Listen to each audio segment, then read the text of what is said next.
What is poppin', everybody? My name is Justin Woodward, co-founder of the Mixed Media Indie Exchange, and this is the BitSummit 2025 Mix Showcase. We're bringing to you live some of the best independent games and developers from Kyoto, Japan, out of BitSummit. If you don't know about BitSummit, BitSummit is the best independent showcase. I mean, it's freaking huge. There's hundreds of developers, thousands of people go to attend in Kyoto. But so you got to definitely check it out if you're in Japan next summer. But our showcase is going to be interviewing developers. They're going to be showcasing their games. We have musicians, artists, publishers, all of the above. And without further ado, I'm going to stop talking and I'm going to kick it off to Alex Wilmer from Wilmer Sound, Wilmer Murmur, to get the show started. So let's go. Thank you, Justin. I'm so thrilled to be here in Kyoto, Japan, where the weather's hot and the devs are hotter. We've got all the best games the BitSummit has to offer and some exclusive interviews with industry legends. I'm Alex Wilmer, and this is The Mix.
We're going to take a look at Berserk or Die. Perhaps you can introduce yourself, tell us who you are, and tell us a little bit about this game. はい、それでは自己紹介お願いします。はい、私の名前は柴田直と申します。一人でこのベルセルコアダイというゲームを制作して、6月の8日にもリリース済みのゲームとなっております。これ結構キーボードをバンバン叩くようなゲームですので、一回プレイしてみてください。Right, so my name is Shibata Nao. I am the sole developer of Berserk or Die. This game actually already came out in June, and it is a game you play on mouse and keyboard. Okay, awesome. All right, so Kyle is going to play this now. 手のひら全体でこう叩くようにしていただければ強い攻撃が出るんですよ。こう手全体でこうキーボードの右半分が右攻撃で左半分が左攻撃でこうたくさん押せば押すほど強力な攻撃が発動するんです。So if you use your left hand, if you use your left hand on the keys, you do left-handed attacks, and if you use your right hand on the keyboard, you'll do actually your right. It'll show you actually on the keyboard. You died very quickly there, yes. Kyle. So you use your entire hand. The entire hand. Oh. And just mash. Whoa. Okay. I got it now. Interesting. Button mashing. This is true button mashing. Nice. Yeah, you're doing much better now. So you don't use a mouse for this. It's just the keyboard, is it? キーボードだけですかね。このゲージが最大まで溜まると、敵倒すと溜まっていくんですけど、その時にこうマウスを振ると必殺技が発動します。So on the bottom left of the screen there, you can see there's a green gauge that's filling up as you attack more enemies. Once that fills up, you'll be able to use your mouse for a special attack. Oh, okay. Okay, and let's see. So maybe you can tell us a little bit about the studio. So this game is already out. It came out in June. Is that correct? I got that right? 6月発売されたんですね。はい、発売済みです。はい、yeah, so it already came out in June, yes. Okay, and then and tell us about the studio. It's just you making this game alone? はい、開発は一人だけで開発はい、してます。一人で全てやります。 Yeah, he's doing it all by himself. No additional support. Amazing. And すごいですね。so and obviously this game is in English as well. And so what are the different languages that this game is coming out in? はい、 Or is 今 that it? 英語でプレイされていますが、他の言語でも対応してそうですね、9カ国語対応しています。パブリッシャーの方にローカライズをやっていただいたんで。はい、so this game is actually being published in 9 languages. Oh wow. Okay. And so the art style is fantastic. The you know the ビジュアルすごいですね。ありがとうございます。 yeah, the pixelated art is gorgeous. This especially, this sort of silhouetted and the shadows and all that is kind of art the primary background, his primary background, or I mean, it seems also difficult to be an engineer and all the designer and everything. 一人で開発するのがすごいと思いますけれども、アート、その方針もすごくなんていうか上品だと思いますので、アートの歴史とかあります。そうですね、私ゲーム会社で17年間働いておりまして、もともとは、グラフィックデザイナーで、はい、入社しておりますので、小さい会社だったので、その中でプログラミングもちょっといろいろ全体的にやることになって、一人で独立して今ゲームを作っております。So he actually I used to actually work at a game company as a graphic designer. And so I have a background in that for 17 years actually. But it was a rather small company. So on top of graphic design duties, I was also in charge of programming as well. And so with that experience at that game company for 17 years now, I've made this. Wow, yeah. So that's amazing.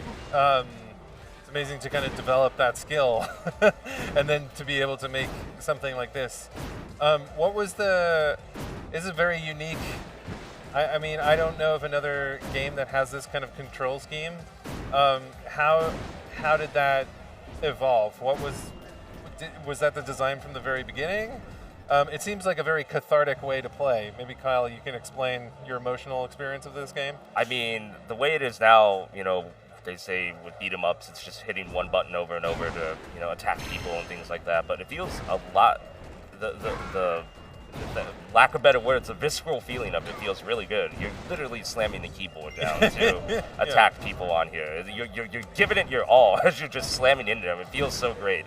Yeah. It's like your keyboard slam rage. Just go in video game form. It feels amazing. I haven't been able to just stop. I've been mesmerized by this the entire time. So was this the original? Sorry.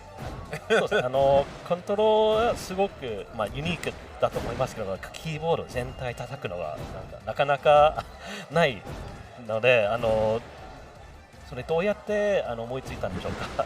そうですね、こういう普通の 2D ゲームって、コントローラーやってしまうともうありがちじゃないですか。もう普通のね、なんで、体感アーケードの体感ゲームっぽいような、操作方法にしたくて、それでPC ゲーム開発してるときに目の前にある、ねデバイスでプレイできた方がみんなプレイできるので、それでキーボードを使ってそれで叩く、キーボードを使ったら叩くしかないんじゃないかと思ってこのような操作になりました。はい。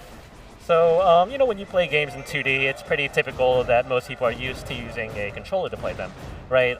But in arcades, there are a lot of games that have unique controls that go beyond just a simple gamepad, right? And so he kind of wanted to recreate that experience on a keyboard so that anyone could really kind of recreate that arcade experience at home. And yeah.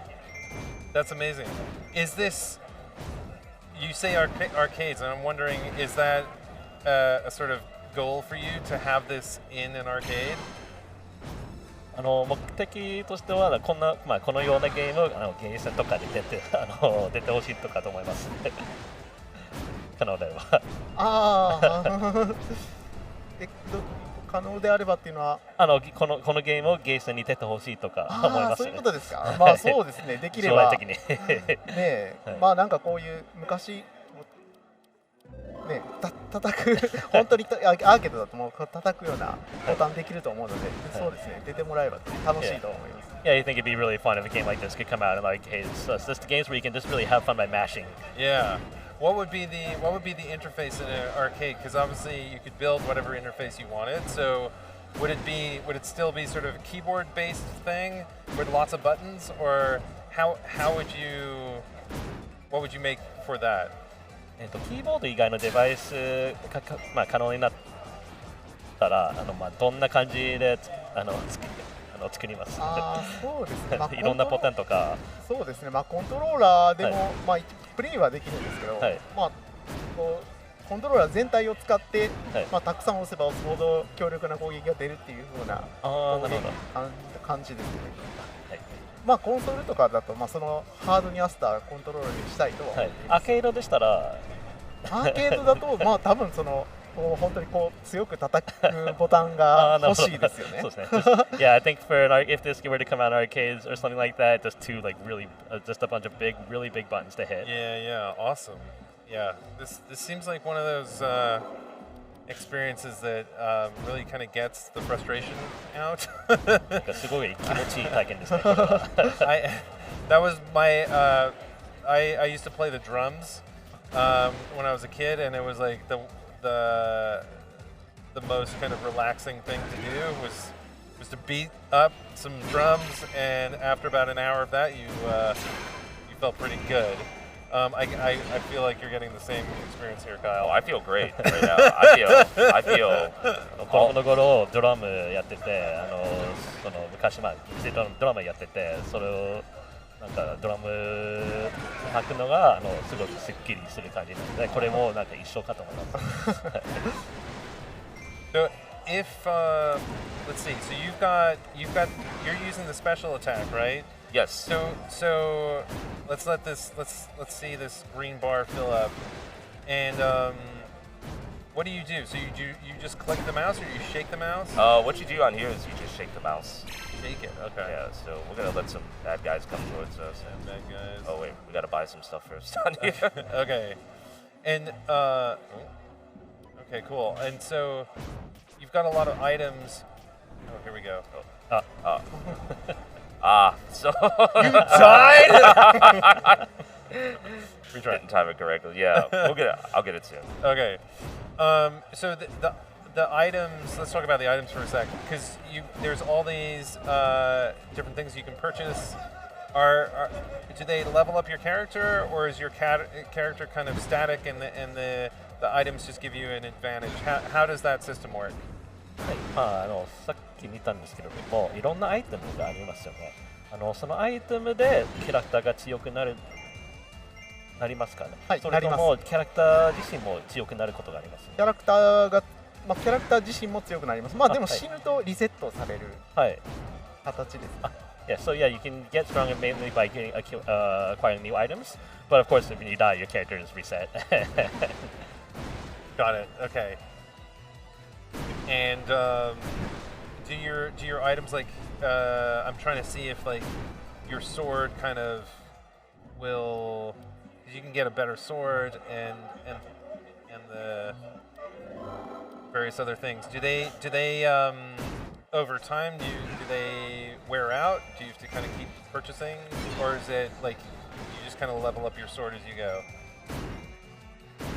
はい、アイテムなんですけども、使って使うほど弱くなったりします。それともならないですか。はい。単にレベルアップするだけですから。そうですね。はい。今剣買ったので、剣が上に飛んでると思うんですけど、あれが剣の効果です。なるほど。So yeah, no, your items do not get weaker over time. You just be able to keep upgrading them over and over. Okay, cool. And so the game really just kind of gets harder and harder. The enemies get harder and harder as you go, and so you got to collect items and to keep up with the difficulty of the game. Is that right? 敵も強くなったりします。そうですね。この商人が出てきて1日が終わるんですけど、日にちが進めば進むほど敵が強くなっていきます。Right, so you can see there's some passage of time here, and so as the days go on, the enemies will get stronger. So you'll need to be able to keep up as well. Okay. All right, cool. You've got a couple of special moves there. There was one time where you did it and didn't hit anybody. Oh, I saw that. It's always the bad timing. It's like I did something really cool, but nobody's there to see it. Yeah. You just have to take my word for it, guys. No, but it felt really cool and really intuitive to just basically rotate your mouse a little bit and then just sort of tornado spin into everybody. It's very satisfying. So, and how are you controlling? Okay, let's try it here now. Right. Don't die. Whoa. Whoa. How are you controlling the direction? Basically, I'm just mashing the keyboard, so if I want to go left, I'm just mashing the left set of keys on here. Okay. WAST and all the ones on this side, and if I want to go right, I mash the keys on the right-hand side. I see. So when you start the tornado, then you can mash in you keep mashing the direction. Right, and you just basically shake the mouse, and then you just kind of have a bit of control on where you can go on there. Okay. Awesome. All right. Do you have any questions? Yeah, I do actually.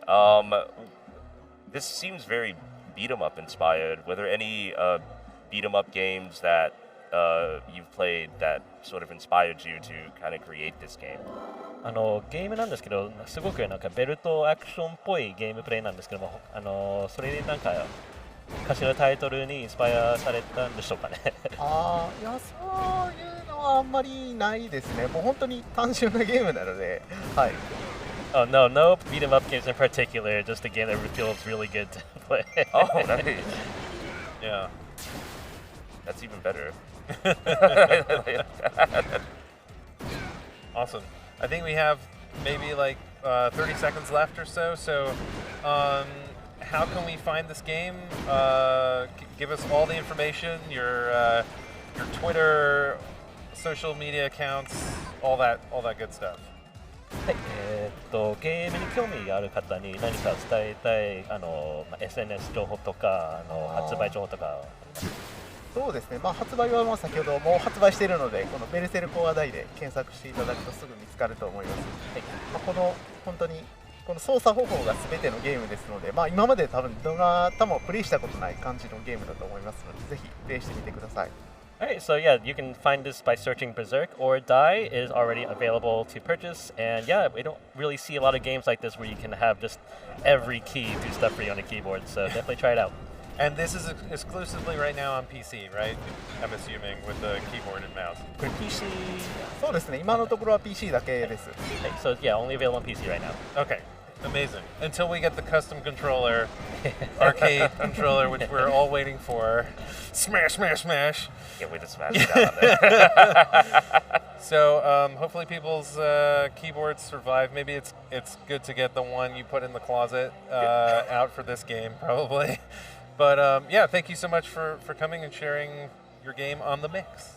本日ありがとうございまこちらこした。そありがとうございました。Thanks for having us. All right, we'll be right back. 各所は慎重な経営判断を求められる中、本部内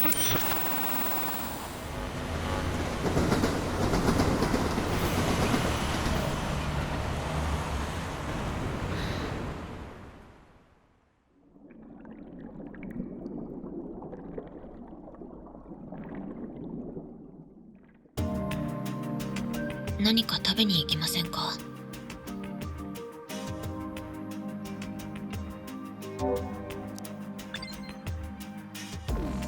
私は今ここで過ごした時間をずっと覚えている気がします。たとえいつか全部消えてしまっても。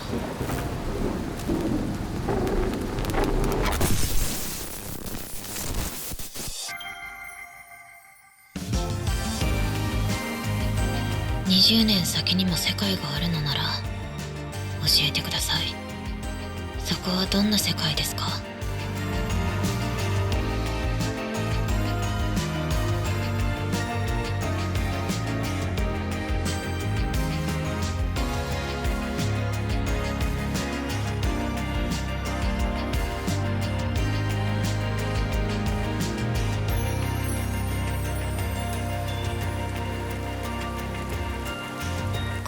クソな世の中、さっさと滅ぼしましょう。So we're going to take a look at another one called Rain 98. Perhaps you could introduce yourself and also tell us a little bit about the game. 自己紹介とゲームの紹介。はい。このキャラクターっていうレーベルをディレクターをやっているショーン・ティーと申します。So he's Sean T, director of character, as shown on his T-shirts. Okay, fantastic. And also below, we'll have a lower third there. So, so Kyle is going to play the game. Get started. Yeah. Get started. スタートした。 And so maybe, should we, okay. なんかしたこれ方がいいですか？はアドベンチャーゲームで、今ちょっと途中の話からなんですけど、主人公は1998年にワープしたところから始まります。Okay, so this game, this demo starts from like a little halfway through. Okay. So it's in 1998. The main character warped to this year. そしたら首吊りしてる女子高生に出会う。 So yes, you see here, a high school girl with, a noose. Yes, that's a heavy opener. ヘビーオープナー。Yeah. ヘビー。 Very intense. 最悪。 Oh dear. So the art style on here, I noticed, is very. It kind of reminds me of Serial Experiments Lane. Yeah, シリアルエクスペリメントレイン。 Ah, okay. I love, yeah. Very cool. パー Very フェクト cool. ブルー。 Oh, Perfect Blue. Yeah. Right. Psychological. サイコロジカルホラー。Yeah. Ah, very cool. Very cool. サイコロジカルロマンスホラーゲームです。 Psychological romance horror game. They all go together perfectly. タバコを吸ってちょっとやさぐれてる女子高生。 So she's a little like she's smoking tobacco. She's kind of a little laid down. It seems very laid back right now. Yeah. Actually, like very melancholy. When you talk about the horror, is it and the psychological horror? Is it supernatural horror or is it more just like realistic, real world? あ、スーパーナチュラル。いや、リトルスーパーナチュラル。 Ah, supernatural. Yeah. Okay. 英語で喋ってる。混ざっちゃう。 Here, and this is just it's the entire game point and click. 主人公はこの部屋が一体どこかっていうのを今見ている状態。 So このポイントクリックアドベンチャーみたいな感じになってますか？あ、そうです。 Yeah, so this is kind of like a point and click right now. Okay. 結構アドベンチャーゲームで今回のパートにはあんまり入ってないんですけど、ところどころにミニゲームが入ってます、ね。 So it's not included in this particular screen, but there might be like mini games here and there if you click on them. Oh, okay. Until Then っていうタイトルとかもちょっと参考に。 So if you know Until Then, there's like it's a little bit of a reference to that, like inspiration from that. Gotcha. Okay. Okay. ストーリー&アドベンチャー。 TV on here. Old school TV. Yeah, so this is in 98. Are we in 98 right now? 今98年。はい、98年。どうやら98年らしいってことがだんだん分かってくる。 So like you're not quite sure what year you're in right now, so you're clicking around and then you're learning. Okay, I think I'm in 98. Okay. Because the protagonist warped to this place. Okay. Okay.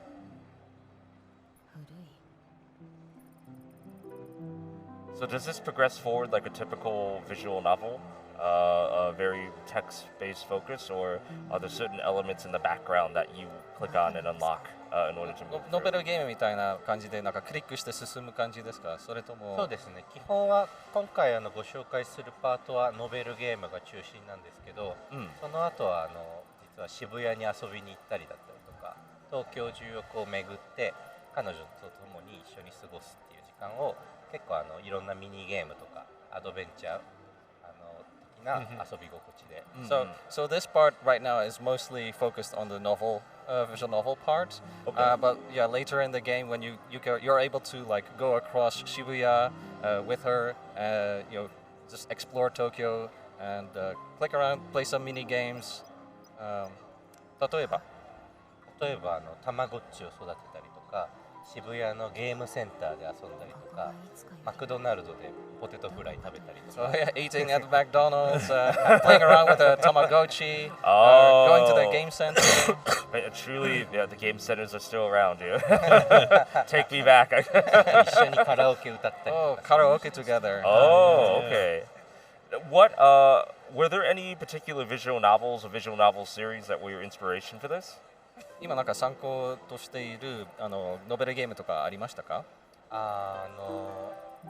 中国のノベルゲームで、なんだったっけなタイトル。タイトルが出てこないんですけど。It's like a Chinese a game from China, but can't quite recall the name right now. But Gotcha. でもさっき言ったアンティルゼンとかは結構体験としては参考にして。But yeah, just the title I mentioned, Until Then, that was the one you can use that as a reference point. あとはもう90年代にあったさまざまな美少女ゲームだったりノベルゲームは全部参考にしてます。And there's of course like various like visual novels from the 90s in Japan, Right. heavily drawn from that as well. I could see some of them on there. Maybe like we mentioned the old anime, and see maybe like PC98, like some things on there as well. Do you feel that this is aimed at people who are already fans of visual novels, or do you feel like someone who's never played a visual novel could pick this up and become compelled to continue playing? そうこのゲームの、対象となるプレイを与えてそのノベルゲームに熟知しているプレイヤーなのか、それとも、全然ノベルゲーム触ったことのないプレイヤーでもこのゲームは楽しむことができるのか。全然ノベルゲーム触ったことない人が初めて触ってもいいような作りにちょっとしようかな。So it's also like very accessible to people who have never played any kind of novel game before. Okay. でも普段小説読んだりするのが好きな人とか、映画見るのが好きなような人とか、ジャパニーズの90年代アニメが好きな人とかが初めて触るのにいいアドベンチャーゲームかなと思います。So yeah, like, but it might be specifically like appealing to the people who are like into novels and movies, and especially like the aesthetics of the 90s in Japan. Right. The way everything looks right now with the colors and the lighting, it almost looks like it has like a very dreamlike state on here. Was that intentional, and does the rest of the game look like this? このアートはかなりなんか夢っぽい景色というか、この意図的っていうまさに意図的で、結構実は夢がテーマにとなっておりまして、だんだんお話がこれが夢なのか現実なのか、それとも妄想なのか、どんどんわからない展開が起きてって、どんどん怖いことも起きてくる。So yeah, it's definitely like as the dream is especially the theme of this game, and as you're playing, as the protagonist, you're going to be like, well, is this a dream? Or is this reality? Or maybe it's like a whole delusion that's going on. And then later in the game, maybe some more, horror aspects might happen. かなりそこはパーフェクトブルーとかは意識してます。And that's where Perfect Blue The Perfect Blue, inspiration comes in. right. Very cool. Are there multiple endings and multiple paths in this game? マルチエンディング。There will be multiple endings to this game. Okay. When coming up with this game and trying to incorporate horror, psychological horror, how do you incorporate that into a game where the gameplay is just very linear? このようなかなり直線的なゲームプレイでどのような形でホラーの要素を入れるのでしょうか。結構ジャパニーズホラーで98年だったのリングっていう映画だったりとか、いろいろ時代にジャパニーズホラーが流行った時代でもあるんですけど、だんだんこの女の子の言動が変になったり、だんだんこの部屋に何か違和感が起きたり、ちょっとずつこうジャンプスケアっていうよりもなんか不気味な現象がどんどん起きてっていうちょっとこうなんて言うんでしょうね、地道なホラーというか。Okay, so instead of like having like jump scares, that's usually not quite what you kind of like accomplish with this. So instead, like it's similar to a little bit of inspiration from The Ring as well, but it's think of it as like you have conversations with this character, this girl, but like her mood changes, or the way she acts changes bit by bit over the line, over the like across the story, right. And then maybe things in the room will change. So it's like it builds up instead of right like as a scare. That makes a lot of sense. Is she the only character that you encounter in the game? この彼女となんか出会うのが彼女だけですか？基本的には主人公が会うのは彼女が中心なんですが、だんだん彼女の周辺人物だったりとか、謎のカルト組織だったりとか、悪い男だったりとか、そういう周辺キャラクターが主人公と彼女のこの2人の部屋の世界観をだんだんこう侵食してくるような。Okay, okay. So right now we're in this world that we're only talking with this girl, but as the story progresses, we'll see like maybe some sub characters that are related to her. We might see a cult society pop up at some point, or people with bad intentions. They might suddenly invade into this world that you're in. So the stakes and the things that you encounter gradually ramp up and get more intense, it sounds like. この物語の出会う物語。Oh, they do, do they? Yeah. Speaking of which, how perfectly timed. Yeah. Good timing on there for sure. このようにそういうホラーと出会うことがあります。そうですね。When you play visual novels, do you typically play more horror-inspired visual novels, or do you look for just other genres as well? ノベルゲームを遊ぶときは、ホラーを中心にプレイしているのか、それとも別のジャンルでもプレイしたことがあるのか。僕自身がですか。はい。僕自身は結構ホラーはどっちかっていうと映画を普段よく見るタイプで、でもドキドキリターチャークラブだったりとか、ああいうサイコホラーのゲームは結構好きで、個人的にもプレイしてますし、なんかああいうのの演出とかはちょっと参考にしようかなって考えてます。ありがとうございます。So, when it comes to like horror, I'm more towards like the watching horror movies. However, I also enjoy like the psychological horror aspects in visual novels as well. For example, Doki Doki Literature Club. Very well known. Yeah, yeah. You can maybe see some of it like back in this as well. 海外の映画は結構好きで、割となんかアフターサンっていう映画の雰囲気だったりとか、そういうのもちょっと近いかも。He also likes like foreign like movies, Western movies. Which Gotcha. After Sun. Oh, After Sun, great movie, great movies. Yeah, great movie. Why 1998? What in particular about that year made you choose that for the setting of this game? なぜあえて98年。それはまず1998年と99年の1年間の間にアンゴルモアの世界滅亡っていう予言が、これ日本中心なのかなありまして、その1年間を描くっていう作品だっていうのが一つと、もう一個は90年代のカルチャーの中でも特に98年99年だけ世紀末の1年間っていうところがすごい特殊だったので、そこの魅力を伝えようとして。So there's like two parts about it. One part is about this phenomenon called Algolmore. I'm not sure if you've ever heard of it. It's a prediction where the world would end in this year. Oh, interesting. It might have taken place in Japan, but I'm not sure if that was the case. Okay. But yeah, so that's one big theme for this game. Okay. And then the other one is, of course, like it is the end of the century that was coming up, right? 1998, 99, and then into 2000. So that's also like That's a very interesting way of just ending and starting of a new beginning, uncertain future, I suppose, on this. So, what experience do you hope people take away from this game? Whether you're an experienced visual novel player or somebody new and this is their first visual novel. このゲーム、例えば初めてプレイして何を伝えてほしいのか、どの気持ちを持ってほしいのかをプレイして、なんか真夜中にちょっと眠る前にお酒飲みながらちょっとダウナーな気分でリラックスしたいときにちょっとやってほしいかも。So he would say like he recommends like try playing this game when it's like it's late at night and you have like you have a drink and you go lay back and then try this game. ASMR な雰囲気ももっともっとどんどん強調していこうかなと。So he's thinking about like inputting a more and more like an ASMR part into this. I've definitely got hints of that on there as well, which I'm also a very big fan of.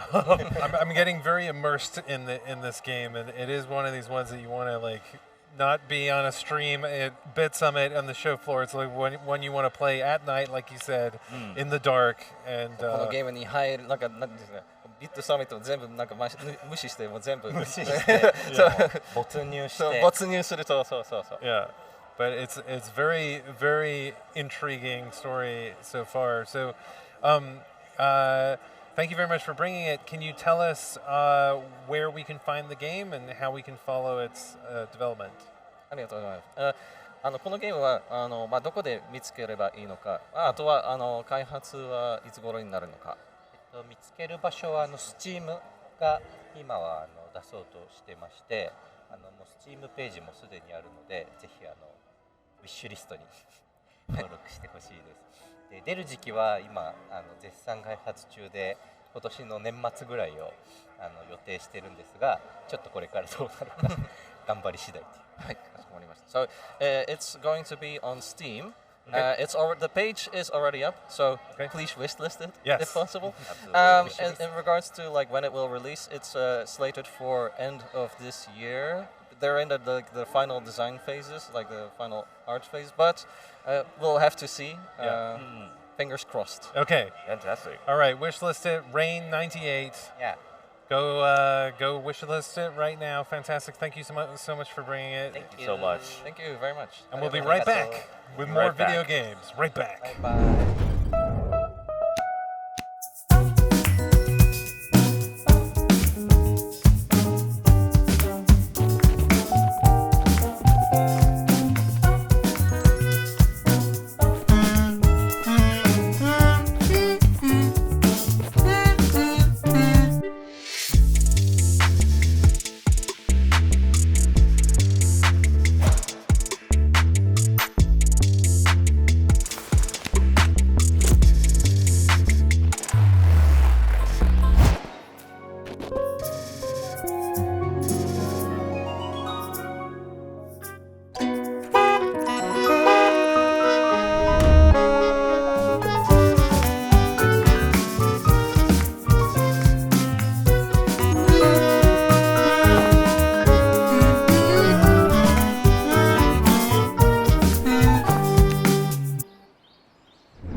Hello, my name is Tanat Busianku, and I am the developer behind Building Relationships. Yeah, Building Relationships, it's a game about a house on a date. You play as a house and you go on a date.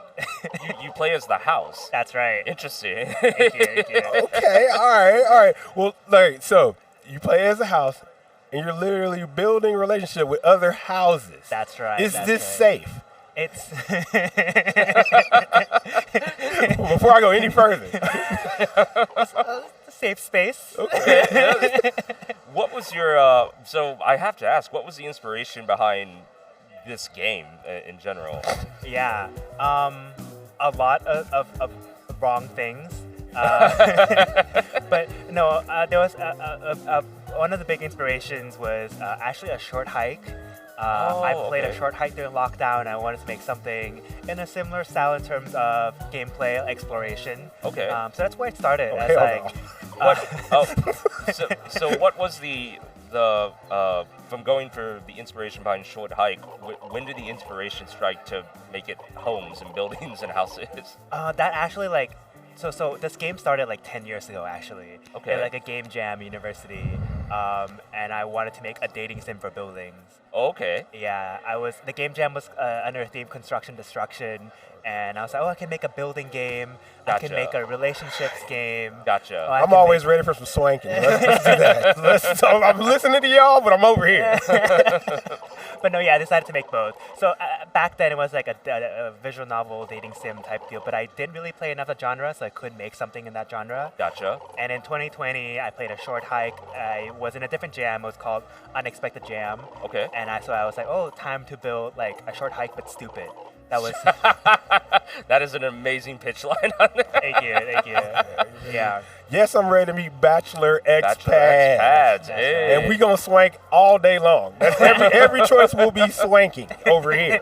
What about a short hike really inspired you in this game? And was it a combination of just being locked down during the pandemic, or was it sort of just this, stream of consciousness that sort of came about? No. I think it's the movement, really. It's I didn't expect exploration as a mechanic to be enough of to make a game compelling. Right. And I really enjoyed exploring it in a short hike, and so I wanted to kind of explore that mechanic, but in a different way, right? A short hike, you move like a real bird. This one, you move like a real house. A real house. It's an insurance adjuster's nightmare. The house is moving.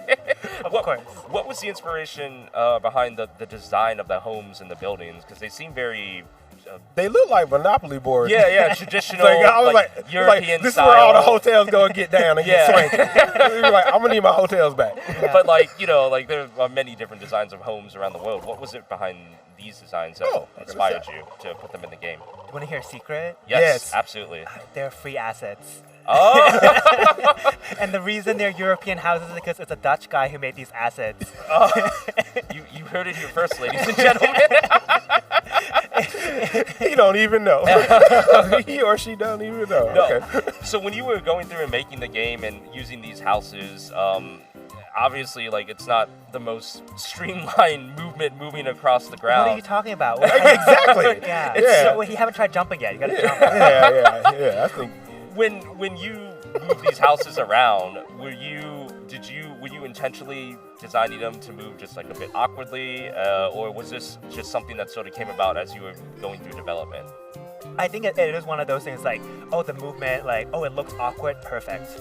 I think I wanted to move like a ball, like a cube would move. Right. And then from then on, it's like, okay, but moving a cube is not like, it's a little frustrating at times. It's like, let's add jumping. And later on, you can wave dash. You can wave dash? Yeah. He plays Tekken. Yeah, I was gonna say. He's one of us. Get Harada in here. We need to see this. I need frame data. Yeah. No, when I think when I made this, like, first made this game, like, or like in 2020 time, like, I was really into Celeste, and I love the dashing movement. Right. So, yeah. So this is one of the characters you can date in the game. Her name is Millie. That's right. Right. This tall windmill who's just here for a good time. I mean, they're in a great spot on here. Everybody's.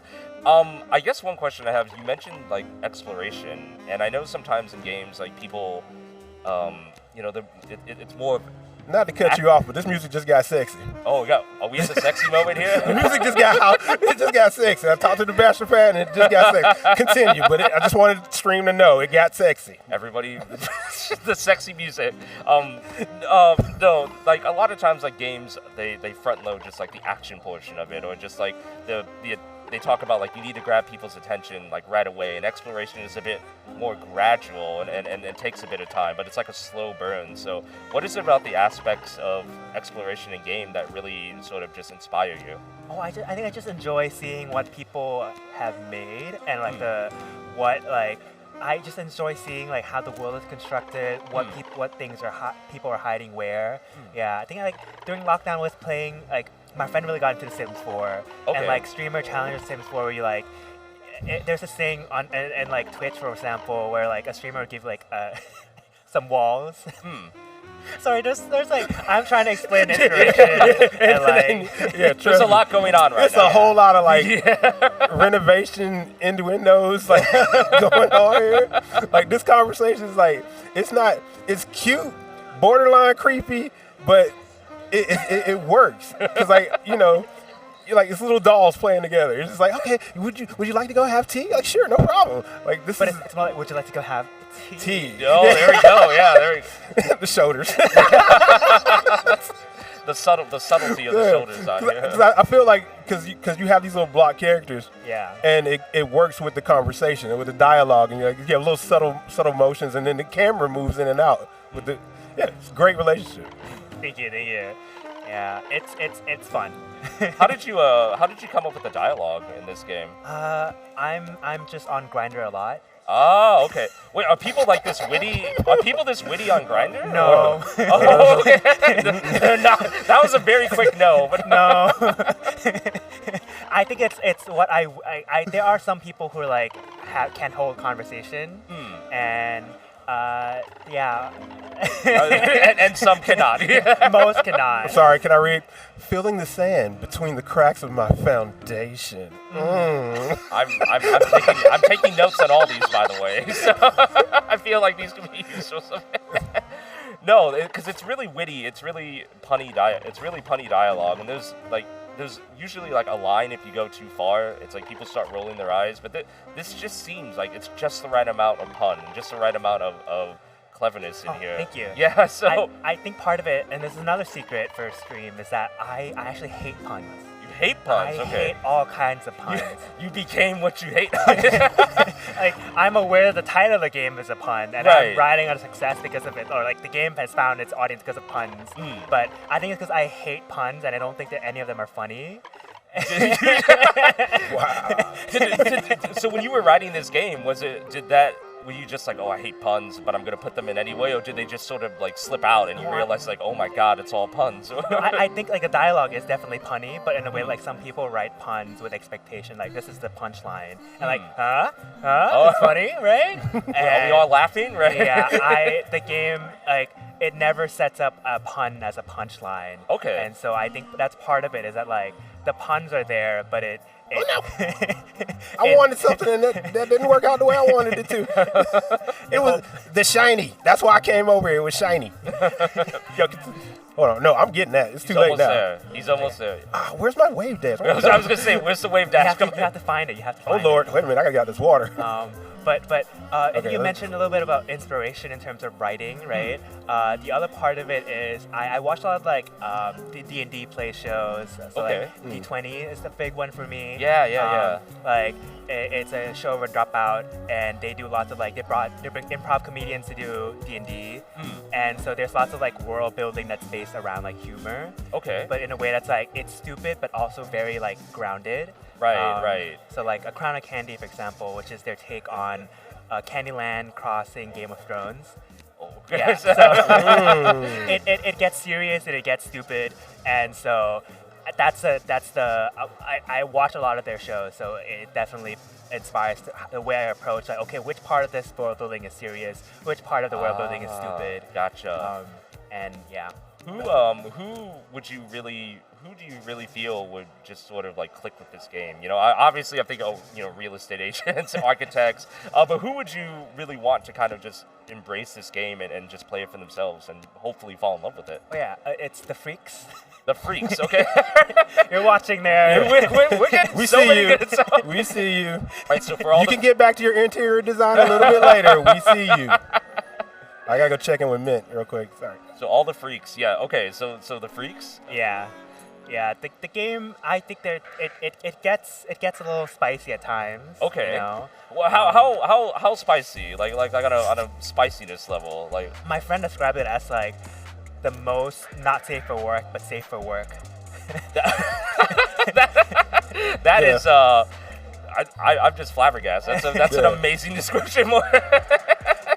It's there's nothing explicit. Let's put it that way. Yeah, okay, there's nothing explicit. Okay, that's good. Tenet. There we go. Good movie. This is a tent. So in the game, you can choose between the window we met earlier, Millie, and Tenet, the tent, to kind of date and get to know. Gotcha. Yeah. I mean, one's a house, one's a tent. You know, like could it possibly work out? You know? It's only one way to find out. There's only one way to find out. One way to find out. Go get swanky.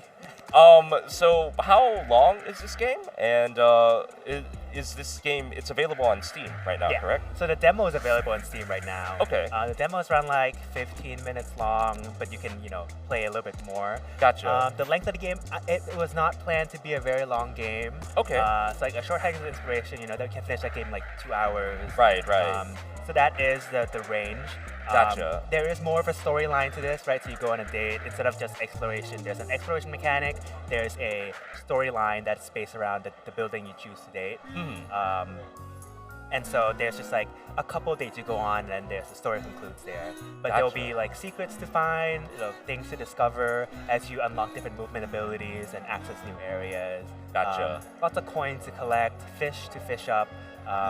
So yeah, I'm very curious to see how a house fish is on here. I'm trying to get this relationship going Gotcha. on. All right, well, hey, please tell us more about where they can find you and where they can get to more building relationships. Absolutely. So you can find me on socials. None of my socials are There are different links across every single website. But I'm pretty active on Blue Sky, so to not be or especially for building relationships. Especially for the building relationships games, you can find links to everything else from there. Okay. Instagram, Blue Sky, Tumblr sometimes. Yeah, those are my most main actives. TikTok, but yeah. Well, hey, G told you where to find it. This is The Mix, and we're still at BitSummit. Thank you very much. Thank you very much.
Welcome back. This is The Mix, BitSummit 2025. We got some great guys here with us, Jake and Raj, and they're going to give us a spiel on Oasis. Glad to have you guys here, but go ahead, introduce yourselves to these fine people. Glad to be here. My name is Jake Kasnell. I'm the project lead and kind of art director and creative director, and we're going to show you our first ever playable of Oasis, our newest game. I'm Raj. I do all the boring stuff around the office and support Jake in making this killer game, and hopefully we'll beat him up a little bit today here. Okay. All right, let's jump into it. Now, with Oasis, why did you guys choose to go with animals instead of humans? Well, we wanted to do something that was kind of our last game was a survival horror kind of VR game made during COVID. Everybody was working by themselves, and I was like, man, the next game is going to be full of rainbows and happiness and bringing people together and just goofing around. And we wanted to make just a big virtual toy that was bright and colorful and it really is for all ages. And I love the cute little characters. I love little foxes and little animals. And they're supposed to be kind of little animals, like a little frog and a little turtle. But it just sort of came onto its own. We were working with a really talented artist who's we worked on Pokemon and some Final Fantasy stuff, and Mother 3, Satoshi Matsuda, who's an animal. Not really an animal, but he's an animal in drawing and art. So he made these animals, right? And he's been an absolute pleasure to work with, which is super cool. So the high concept of this game is listen, there's all these great action adventure games, these kind of Zelda-like games, stuff like that. But they're still kind of all relying on kind of the way we've always done games in the past, which is canned animations, canned reactions, kind of a constant movement speed. I really like the physics-based combat games, the idea of something like Gang Beasts or Human Fall Flat or Animal or Fight Party, Animal Party. Oh Lord. These Rubber Bandits, that kind of stuff like that, really kind of physical-based gameplay is a lot more dynamic, it's a lot more emergent, it's a lot more future-facing, but a lot of them feel kind of goopy and they kind of sacrifice really tight play control. Right. And so the whole promise of this game, since the very beginning, was to kind of create some custom tech, because this doesn't really exist out of the box. And we built kind of a hybrid engine that basically, we're using Unreal, but we're doing our own physics stuff on top of it, where you've got a physics-based gameplay with a lot of inertia and weight and momentum, where you feel every impact, you feel your motion, you don't have a lot of air control once you've leapt into the air, because it's all simulated. Yeah. But, we're just adamant about keeping that really tight player control and, really deep organic movement and combat, and it's just dirty. It's dirty. And that's what I'm glad you got to, the dirty. It's dirty. It's filthy, yeah. And it's just heavy and gross and opportunistic, and it's just, it's a game. It's a toy. And the best thing about this is that people just play. They just start farting around and bouncing off things, and sliding and doing this stuff, and without any purpose at all. And it's just great. That's what I wanted it to be, just a toy that you could just sit down and play with. And when you start playing with your friends and just screwing around, we're not doing anything right now, right? We're not. There's no goal. No, we're having fun. There's no goal. There's no scoreboard. We're literally on the landing screen of this game, and we could stay here all day. And literally without some concentrated effort, it's hard to even to get going on the real job. So. Basically, just a quick walk through some of the controls. I'm the little fox. again, wanting to go deeper with this physical combat, we wanted to do something really unique with the triggers, so that with the combat. So the right trigger swings to the right, your left trigger swings to the left. If you hold both, you do kind of a shoryuken uppercut, and if you do both while you're in the air, you'll do sort of a ground slam. Oh, okay. And then your right stick, because it's you don't have camera movement because it's a multiplayer game, we can afford to use that right stick as a directional block, which we call a block on. All right. So basically, again, these blades are physically simulated, so it's not just like canned animations and responses. You physically have to block the other guy's sword from hitting your face. And you can do that a couple times. You'll build up a star each time you kind of block one really quick in a row. And you can't turtle forever. Like after 4 hits, you're gonna get a big stun. But yeah. Are you looking to get a big reaction out of the FGC community with this, or is this just like a fun kind of multiplayer game? When you watch a couple people get good at it, like the skill ceiling is impossibly high, because it's so physical, right? And everyone really kind of starts building their own like fighting methods and fighting techniques. Like you play somebody else and they fight so different, and I love that about it. I love how expressive it is. I mean, expressive combat and just this kind of organic, moment to moment, really kind of evolving scene. There's no combos or anything like that, right? It's all physics driven. But again, it's like an RC toy almost. Okay, I'm gonna need you to leave me alone. No. I don't even know who I'm thrashing on. Who's the bird? The blue bird? Oh, I'm blue. Okay. And then the green turtle? What color? Oh, you want to make this personal? Which color are you? I will come. Tell me what color you are. I'm the red guy. Okay, well, come on. Why don't you come over here in this corner over here? Let me talk to you. Hold on, still. Let me show you something. Well, that's the best thing. You can play with your friends, and there's no harm, no foul to mess with each other like this, right? Like, it's not decrementing your health or anything. But our lead engineer, one of his favorite things to do is when I'm low on health and I pick up an apple and start to eat it, he comes over and knocks it out of my hands, picks it up, and throws it off the edge of the Wow, that's dirty. That's cold. Yeah, every item in this game is physical. Even the coins that you pick up, any of the gems and stuff that you're picking up, that you're competing with your friends to kind of get the gems so you can power up your swords and your gear between missions. Oh, that was a mean little class. But even the food and the power-ups and stuff like that, everything's physical. And you can pick them up, you can throw them, you can beam your guy in the head and stun them. And the enemies also value that stuff, right? If they start taking some hits, they're going to value running off and grabbing a piece of meat and running into the corner eating it, when you wanted it. You're saving it for yourself. They'll go after your cash. They'll eat your gems. And while you're eating stuff, it takes a second to actually put it away, so someone else can hit you and you can drop it. So there's actually a lot of competition over these shared resources. All right, well, tell us a little bit about this world and the campaign mode or the story. Well, let's jump into the campaign and get going, and I'll talk you through it. So basically, this is a world about this kind of cute little desert planet, and there's been this kind of floating castle in the sky, which is called the Oasis. And it has been bouncing around for centuries, as long as anyone can remember, raining down strategically on these couple different towns and keeping them alive. These different animal tribes have kind of come up into space. And now the rain has stopped, and everybody's freaking out, and everybody's blaming each other, and no one knows what's going on. And it's really hard to get up there. Every once in a while, these little heroes get up there, and they're trying to figure out what's going on. So you start the story as Arrow, our little fox here, and he is up here trying to figure out what's going on. Yeah.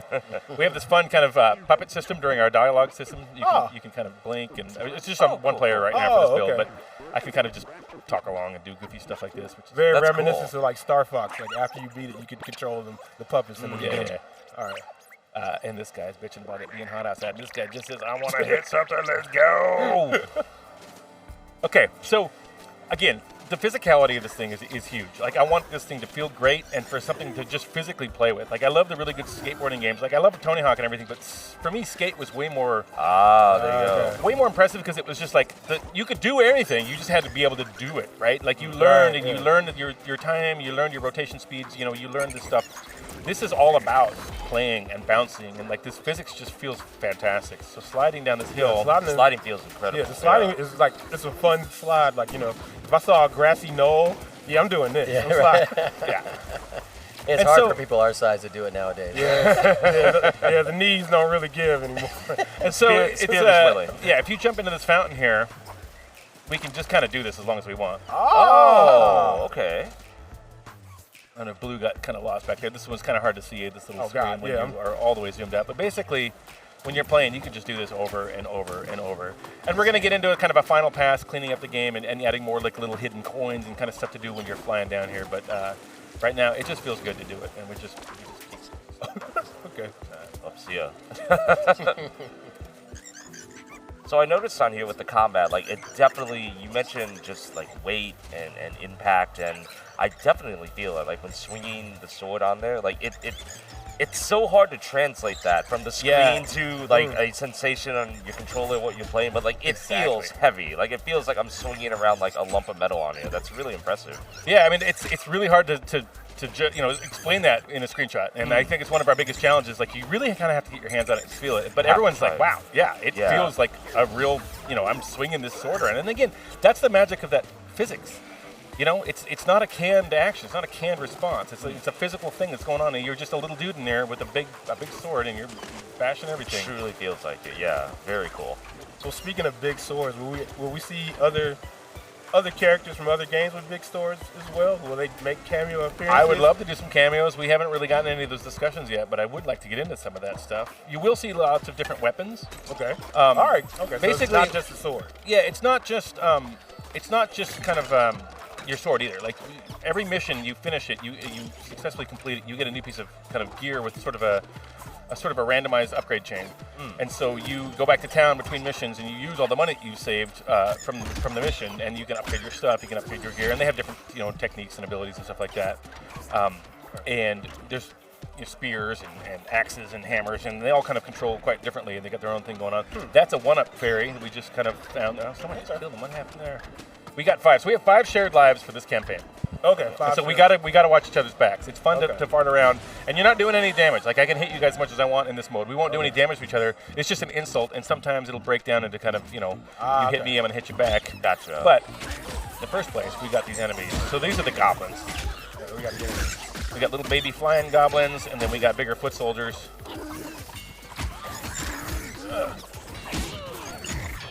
And you see this guy I'm chasing. When they're hurt, they'll run away. And so you're chasing after them. They're gonna go looking for your foods and your fish and your meats and stuff like that to eat your power-ups. So you want to save them for yourself. Got one. Feels good. And then as you're sliding around, these coins that are kind of crashed from these pots and stuff like that, they'll kind of magnetize to you as you're sliding. So it really kind of encourages you to kind of slide around the combat spot after the battle's finished. And see that white thing? I want that. Hey. That's the power upgrade gem for this room, and only one of us can get it. So I'm gonna, okay. And you see how long it takes me to put that away, but now I've got it. So. Oh shoot! I should have hit you. I was busy sliding around. You can see around the perimeter of some of these stages this rail out here. Oh, you can grind on it? No way. Yeah, and it's an organic grind. We kind of twisted the gravity in inside a little bit, but it's a really nice organic grind. So it's not like you're just snapping to it and it's just kind of a fake response. It's physically being simulated again, and that's why it feels so good. It feels so. How long did it juicy. take you guys to build in these mechanics to the point where it felt good to you? A long time. Like we've been working on this for a while, and it took a long time to figure some of this stuff out. Just recently, we're kind of over the hump and figuring stuff out. So I love how this just evolves. Like we're on a mission, we're doing stuff, we're working together, and then all of a sudden there's a couple things to fight over. You're like, give me that. Hey. And so you can pick stuff up, like this fish, you could eat it. You could also chuck it at your friend. Okay. Well, I did a terrible job there, but if your aim was better. And to add some fun to the fire here, there's fire sprites over here, so you can pick up these different magic sprites. And now I've got, I've only got a limited amount of mana until I find some more, but with LB now, you can shoot a fireball. And these are, unlike the swords, which don't damage each other in co-op, the fire definitely does.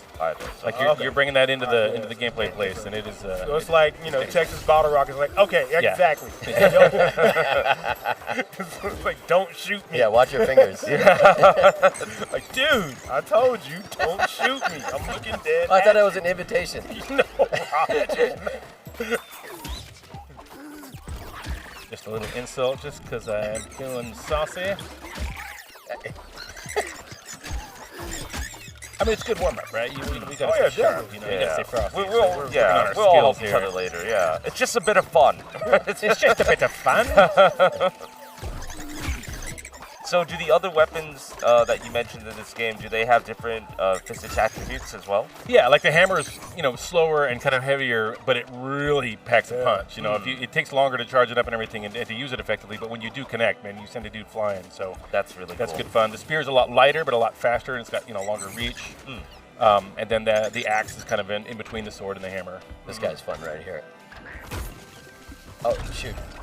went off screen. These we got these big exploding barrels that are. Ooh, you gotta have exploding barrels in the game. They're quite deadly. Let's head on to the next room. So we'll get back into some more combat here.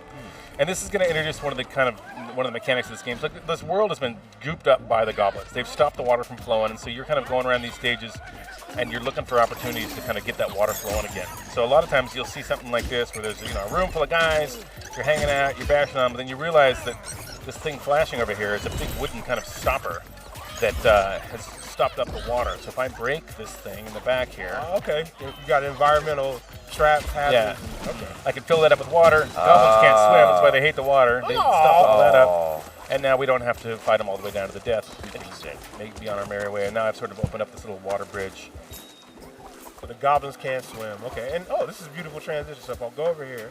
What was the inspiration behind the design of the world in here, and the environment? I wanted to do something really, traditional but fresh. And so, knowing that it was going to be goblins and castles and stuff like that, I'm working with this amazing concept artist, Alexander Dubois. He's a French guy, ex-Disney and ex-Netflix guy. He actually worked on Skylanders in another lifetime. I love Skylanders. He's an amazing artist, and I told him, I was like, we have to do something fresh. We got to do something really unique and really interesting and beautiful that, is satisfying the needs and kind of it's understandable, but it's also got its own flavor going on. And so he's been an absolute beauty of a friend and just an amazing artist to work with.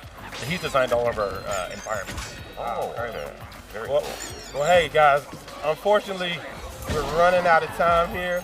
But Jake, Raj, can you please tell the people more about how they can find and support you guys and this great game called Oasis? So we are 17-bit. We are based here in Kyoto, Japan. This is our backyard. This game will be coming out probably next spring-ish on most major platforms. We're still kind of working on a couple of them, but it'll be definitely coming to PlayStation 5, Xbox, and PC. You can support us by wishlisting the game. It means a huge amount to us. We have the Steam page up this weekend. We've got about an hour of running footage on the Steam page right now. And we're really just trying to get the word out. This is our first breakout weekend. Everyone's seeing it for the first time. And the trailer was a couple of weeks ago. Before that, it's hard to see what the game is until you really get in there. So I'm really glad we got a chance to kind of just pop around and show you the essence of what this thing's all about. And it's not just 4-player. You can play 3-player, 2-player, single player. And there's also a big dedicated PvP mode too. There's a whole separate sort of arena mode that comes in afterwards. Online, local. It's totally family friendly for all ages. There's like difficulty settings to make it really more approachable, whether it's a little kid or an older person. Sometimes everybody needs a helping hand. But cross-platform, local couch play, online play, everything. So, wow. Yeah. Incredible. All right, come get some.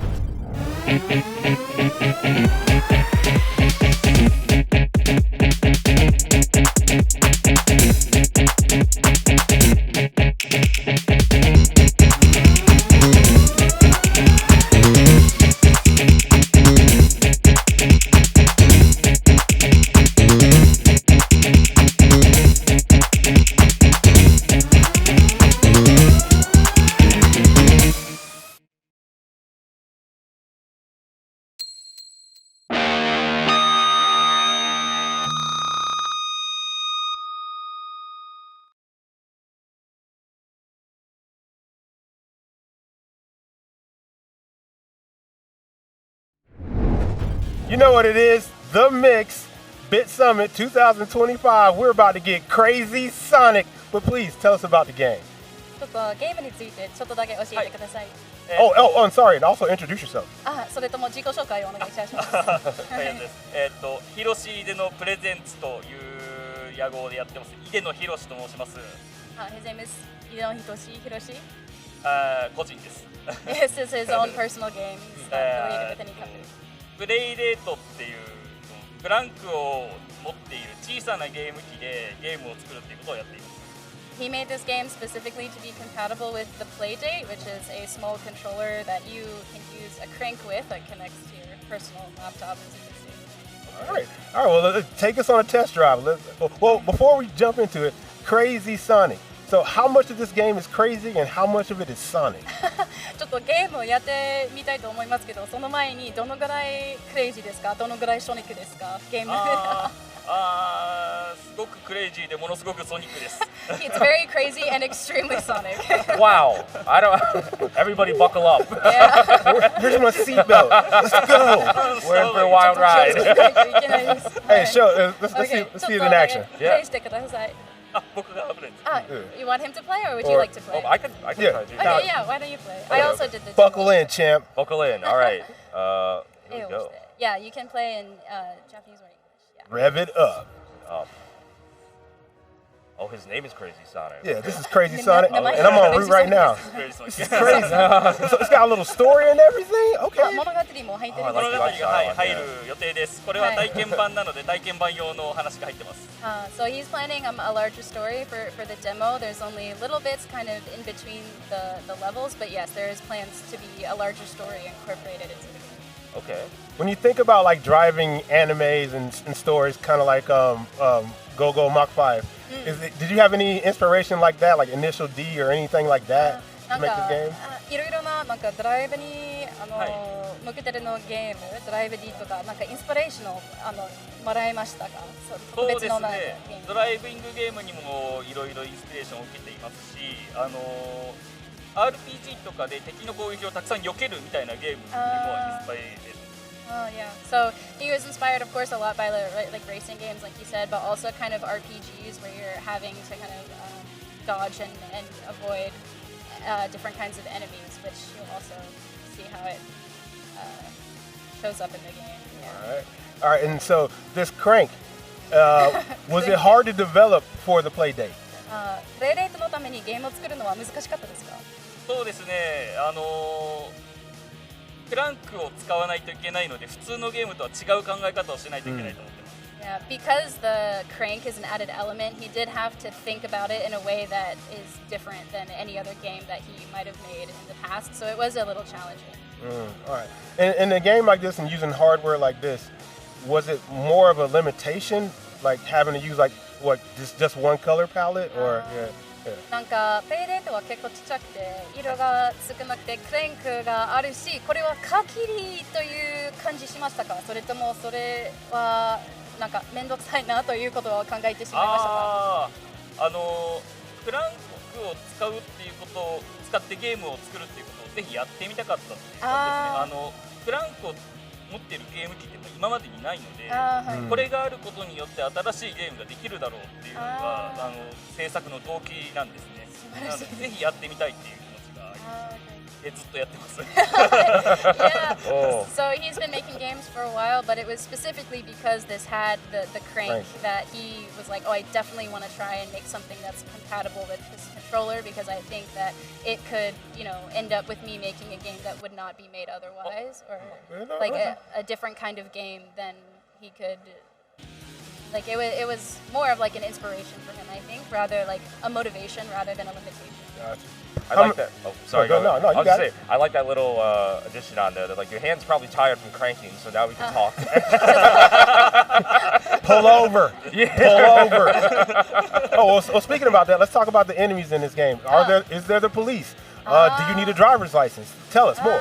なんか敵に関する聞きたいんですけど、警察とか免許証を持てないといけないという困ることが出てきますか？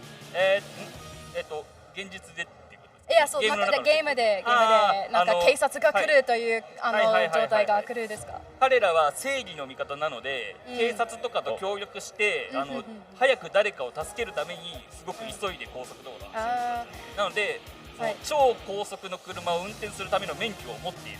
Okay. So actually, it's the team in this game that you're playing with are actually working in cooperation with the police. So the concept is that you do hold a special high-speed license, and your mission is to get to people in need of assistance. Like you're kind of like a crisis response team. You're like so you are kind of the special like elite sports service. Car ambulance. Yes, exactly. Sports car ambulance. I think that's the rules perfect, don't apply to us. No, I have a license. I have a license to do this. Exactly. Okay, all right. Now, speaking of teams, how many people are on your team when you made this game? 何人ぐらいにチームでこのゲームを作りましたか？Just you. Yeah, just you. Yeah, Koji. Yeah. Yes. He is the sole developer. If you could add maybe one or two more people to your team, what would you want them to do? チームをもしかしたら増やしたら、そのチームをどのことをやってほしいと思いますか？なんか他の物語とかアートスタイルとかそのチームはどの目的になると思いますか？今一番欲しいのは音楽を作ってくれる人ですね。He said that the one he wants most is someone, a sound developer, music, okay. a composer. Yeah. ハイスピードのゲームに合うようなロックな音楽が欲しいです。He wants a rock soundtrack fit for a high-speed racing game. Yeah. I am all in favor of that. Yeah. After that, then artist, another artist. Okay, well, but music is. But I like your art. I like your art a lot. Me too. Yeah. I like your art. I like your art and your music because apparently you're the only person. But tell us a little bit more about the hero's like life outside of the car. Is there a love interest? Is there a love story in this game? なんかヒーローの生活について知りたいんですけど、なんか恋人がいるか、それともなんか車以外にはこのクレイジーショニックという方がどの生活を送ってるんですか？彼らはですね、4人のチームなんですけど、結構ドライな考え方をしていて、こうそれぞれに仕事の役割があって自分の仕事をするぜみたいな感じでクールなチームになっていると思います。で、彼らそれぞれで好きなものがあったり、辛いものが好きだとか、ものすごい甘いものが好きだとか、そういうのがあったりとか、個人で活動していたりします。So the team that you interact with is actually 4 different people, and all of them play like there's This the fourth person. Brilliant. Yes.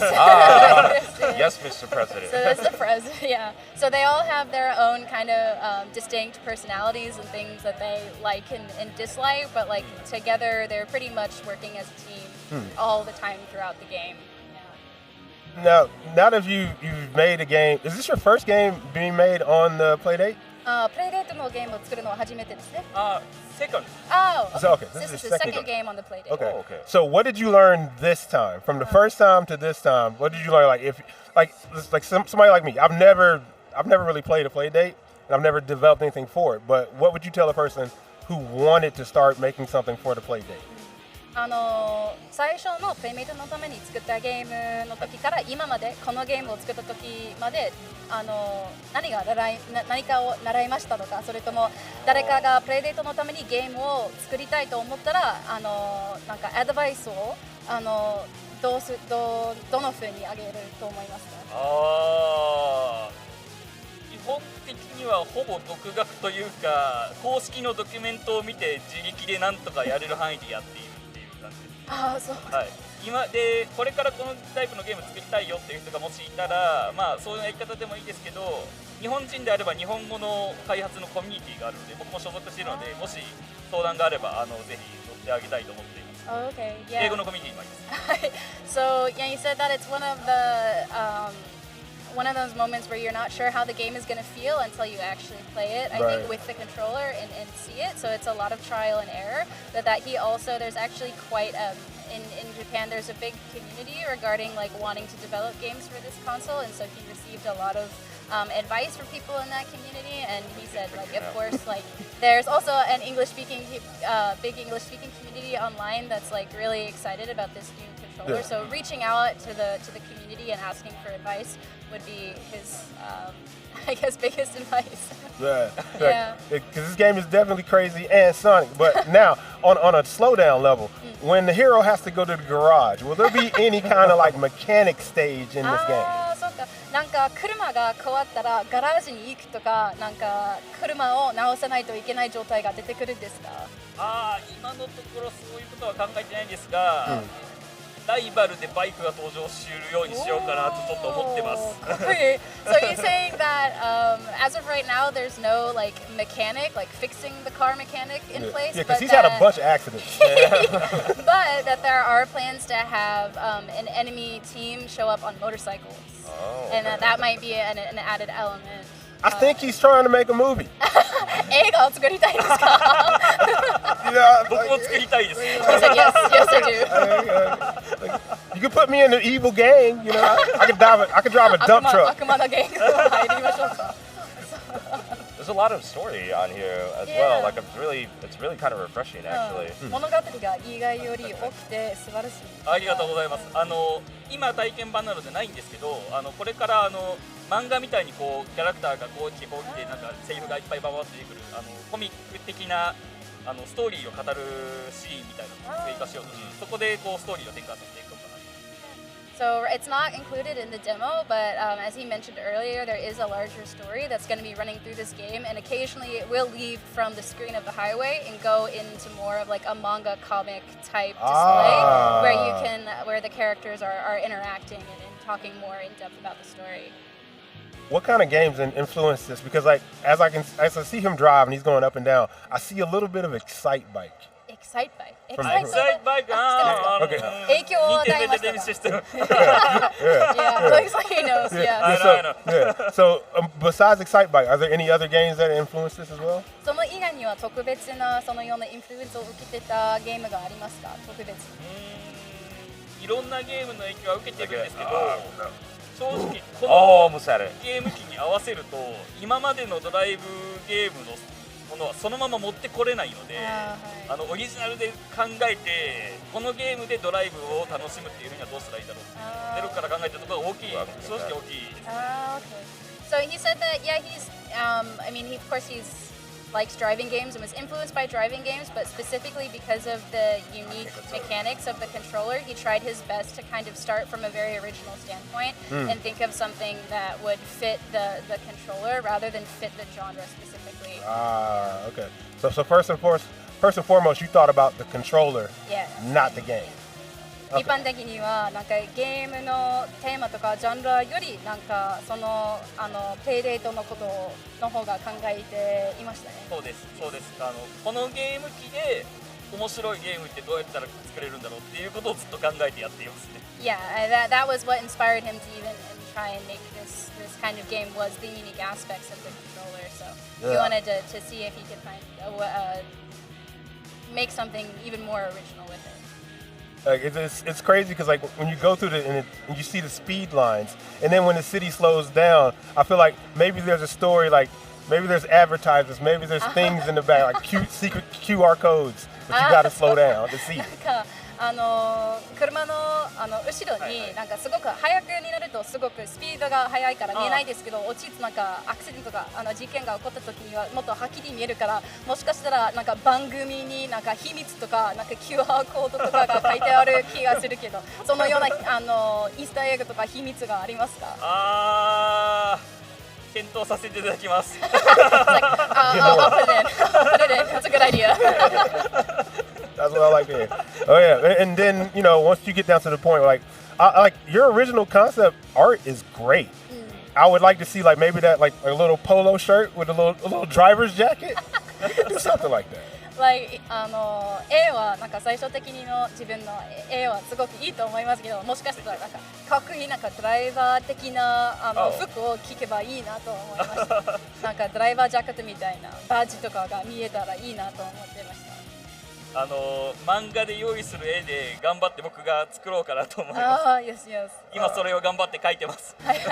So he's working actually really hard right now on the more like manga panel type style portion of the game, and he's as he said, he's not primarily an artist, but he's doing his best to like put in a cool, fun style that fits the game. How long have you been working on this? このどのぐらいに作ってるんですか？そう何年ぐらい？ここまで作るのに1年くらい。It's been about 1 year since he started production. All right. Well, hey, thank you for letting us play Crazy Sonic. But tell these people where they can get Crazy Sonic. どこでこのゲームを買えますか？やれますか？発売されたら、プレイデートの専用のストアであるカタログっていうのがあって、そこで、販売する予定です。Okay. So you can buy it directly from the Playdate game catalog and get it from there because obviously you need the specific controller set up in order to play it to the full capacity. So yeah, the Playdate catalog store. Awesome. That's it. Thank you very much. Thank you so much. Everyone. Everybody, this is Crazy Sonic. This is the Mix BitSummit 2025.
Welcome back to the Mix BitSummit 2025.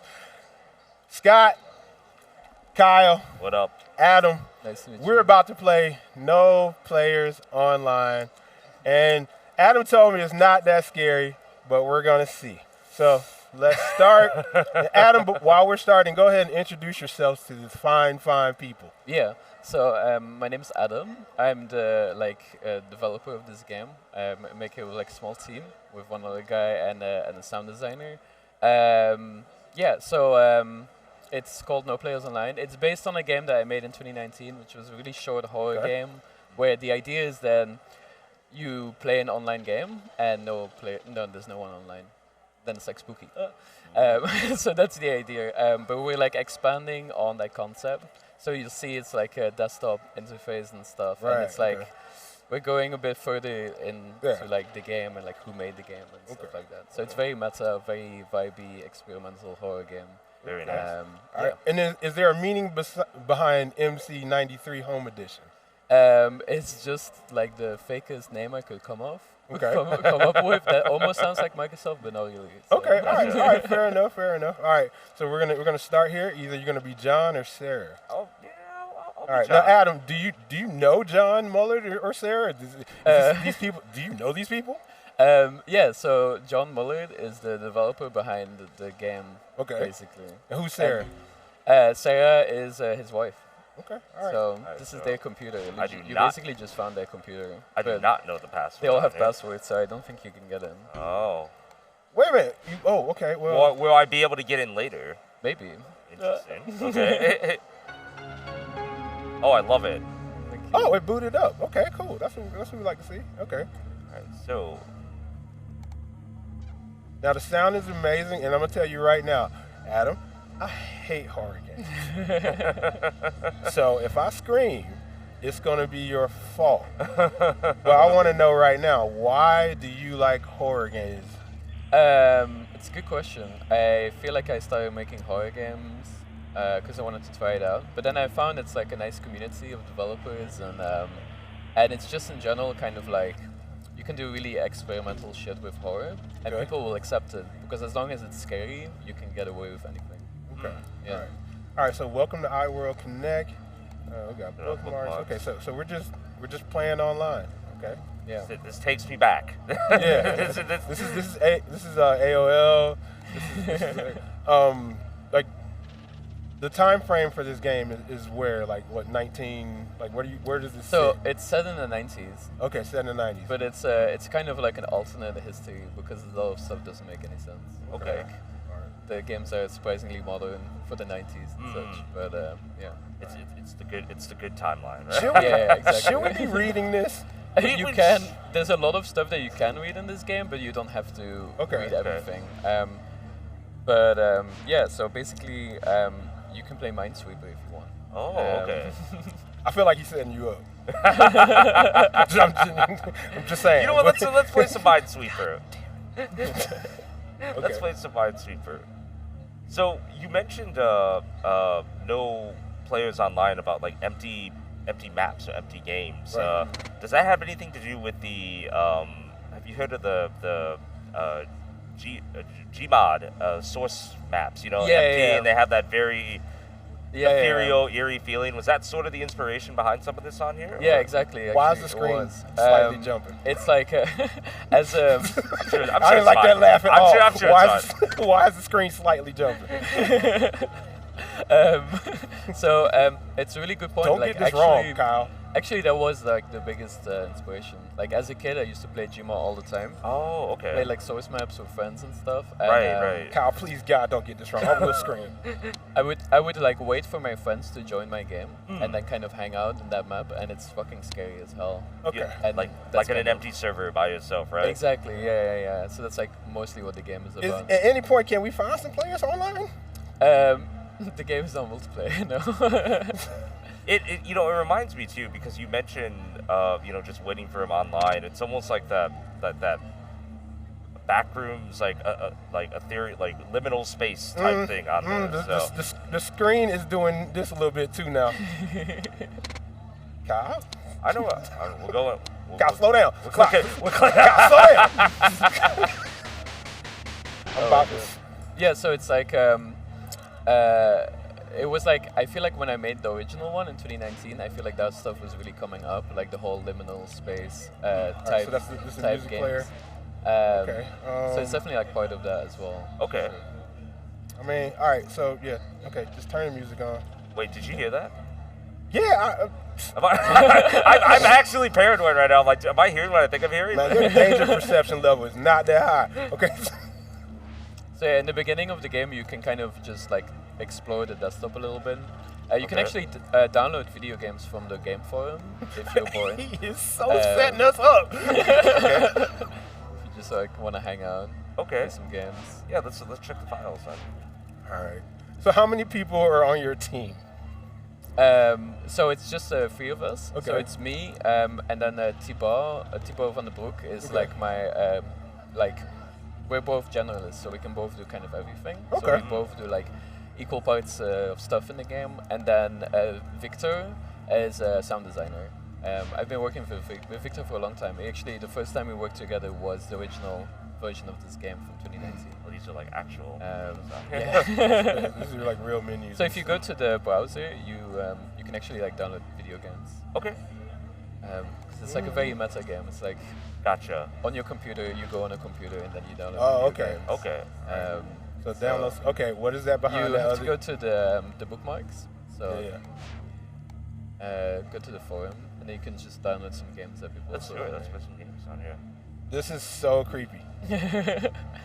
It's funny because nothing creepy is going on. It's just the audio audio is just no. like. When he was playing mine. Oh, you got a friend request though. Maybe you should like check. Whoa! Would you really do that in real life? Oh yeah, I would. You don't know him. I'm a very trusting person, you know.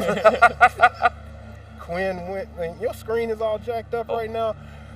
Okay, here we go. We finna die. Let's see what they have to say. What's wrong with his eyeballs? He ain't got no eyeballs. Oh yeah. Oh. See. All right. Let's see. Who are you? We have to scroll down a little bit. Scroll down, yeah. Oh, Quinn. Look at that. See, we were just on here. They added us. That's very friendly, I think, right? Exactly. It's a very welcoming community. Yeah. They want to play a game with us. That's creepy. Scott, is this you typing right now? Man, I'm looking for the plug right now. I'm not even lying to you. Like I'm like world iChat window. Like stop. Yo, type it that we looking for Sarah. We looking for Sarah. There we go. Yeah, we looking for Sarah. Where's she at? I mean, I know she came in here. She logged on.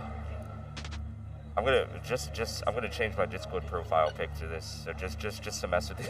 Wait a minute. Something just dawned upon me. Adam, yeah. When you're playing this game with Muller and Sarah, whose computer is this? It's John Mullen's computer.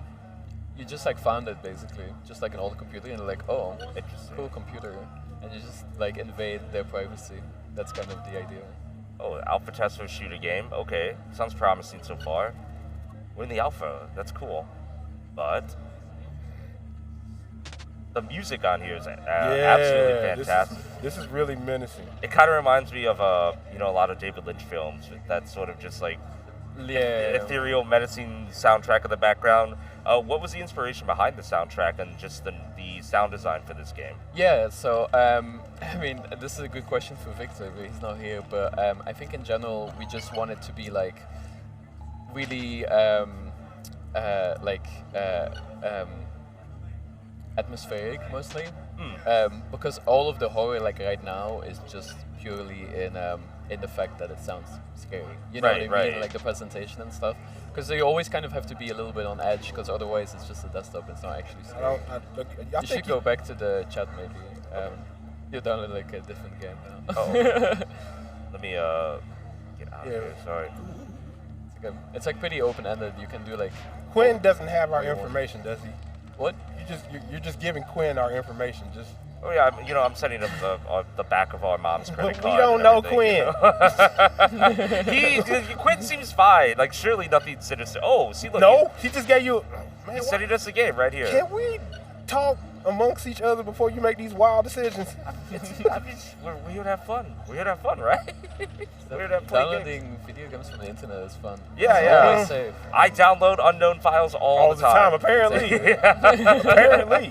I learned from LimeWire back in the day. Okay, here we go. All right, let's play this game. This looks fun.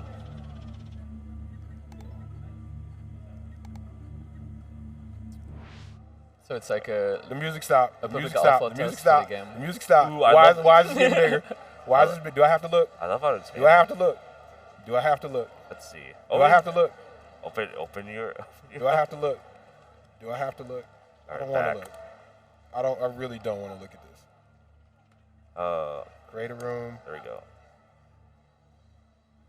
There's no music, and now I'm like the super screen's free. pretty dark. You can press the right arrow key. To Right arrow key. Ah, okay. Set room size. Go. Remember, That seems there's fair. no other players online except for us and Quinn, right? So how about you set it to 0?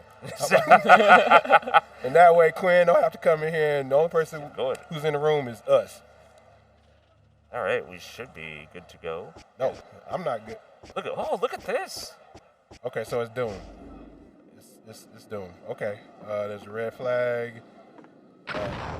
Wow. It's Doom. Okay, I might be able to deal with this. Whoa, whoa. Cousin, look. Will you slow down, man? No, man, I want to play CTF. I want to play. Well, like, you don't have a golden gun, man. You got a regular old revolver, and don't be shooting your bullets because you don't know how many bullets you got. When you designed the actual first-person maps in this game, we're even though it's a horror game, did they take inspiration from, like you said, Gmod maps or Quake maps or anything like that? Like GoldenEye, stuff like Definitely. It's like, actually, it's a pretty fun story. Like, I came up with the original idea for the game because I was doing like a level design course, and you had to make a map for Unreal Tournament. Oh, okay. And while I was making the map, I was just thinking like, this would make like a good horror game. All right. So go back to our flag. Yeah. We know how to do this. I mean, there's nobody here. I hope not. 'Cause it's no players online. Easy. This should be easy. It's super easy. You just have to capture the flags. Yeah, 3 flags and you win. Adam, you're not helping. Yeah, GG easy. Here we go. Now we about to get killed. Nah. Because that's where our flag should be, and it's like super dark over here. Slow down. You cannot see. All right, let's go over here. Back to the flag. Reload. Before you do anything, reload. Look at that. Right here. Easy. We're done. Let's go. Nice. Oh. Okay. 2 more flags and you win. 2 more, we win. Okay. Oh. Oh, someone's here. Look at it. See, we Friend got another joins. player. Let's yeah. go. All right, well, I'm not going to let them get the flag. Well, hold on, the gate opened, so what? Or should we 2 more flags and we win, right? So we should probably get more flags. Okay. What can go wrong, right? Well, we got 3 minutes left on the match time, so a lot can go wrong. No, 1v1. 1v1. No fear. Music. Did you reload? Yeah. Yeah. What? Okay, what? Yeah, audio cues. Oh, yeah. Gotcha. All right, we got this. I'm gonna grab the flag over here, and then just one more. This other player, they ain't here. Where are they? Yeah, there's somewhere like. What? Why is it so dark? You didn't see that? Did you see that?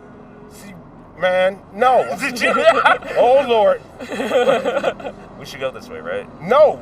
Yeah. it's just like a graphical glitch. No, guns are blazing. Oh yeah. It's It's just a glitch. It's okay. Yeah. We're gonna take the flag back. We're good. Okay. All right. Get this and then.